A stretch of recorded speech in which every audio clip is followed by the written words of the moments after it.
Okay. I've already done this video, but I decided to. I think this might hopefully be a little bit more streamlined than the one that I did before. So let's get started. It's called finding the minimum surface of revolution for a curve. We'll be using, of course, the calculus of variations. So um, here we have some sort of a curve here, and we're going to rotate it about the x-axis. And whenever we do that in calculus, we know that the formula for that using the disk method is 2 pi the integral of y square root of 1 plus y prime squared dx from a to b from here to here. And that will find us the area of revolution, surface area of revolution of this object. So this is what we have, and we want to minimize this area. So we want to know what curve should we use to minimize this area whenever you rotate it about. Euler-Lagrange asks you to find a function f, which is the inside of the integral. We won't worry about the 2 pi right now. So we just have y times the square root of 1 plus y prime squared. And we notice that there's no x in this integral. So we're going to use a different Euler-Lagrange calculus of variations formula. We'll use Beltrami's first integral of the normal formula, and that's f minus y prime partial of f with respect to y prime. So we're going to be equals c, some constant. So we're going to be using this formula for this particular function.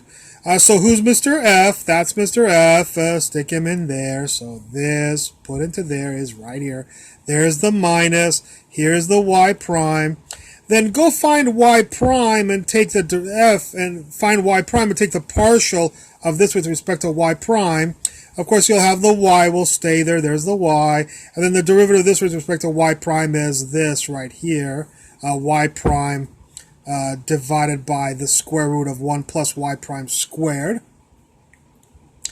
And don't look at this. I just scratched that out. And there's the equals, and there's the c right there. We're going to add these two fractions, just a little bit of algebra. If you add those fractions, you should get this right here.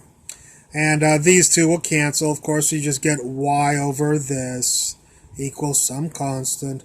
So algebra this becomes this. Algebra this becomes this. Algebra this becomes this. Algebra this becomes this. 90% of this problem is algebra. And so we solve for y prime, and we get this right here. Of course, here I just switch this y over c with this over here, and then I squared both sides, so y squared, c squared, and this squared is this. Solve for y prime, you scoot over the 1 and take the square root, and you'll get y prime. Okay, so this is a separable differential equation, dy over dx. Scoot this on the bottom. This becomes this, and then we're going to do the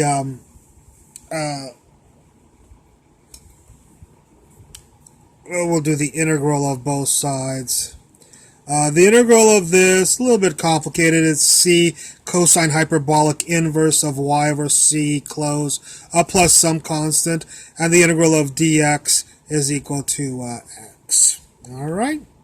So not bad, about 4 minutes to do that. I think I did it faster than I did the one previously. I hope you enjoyed this lecture. I look forward to any comments at the bottom. Thank you very much for watching.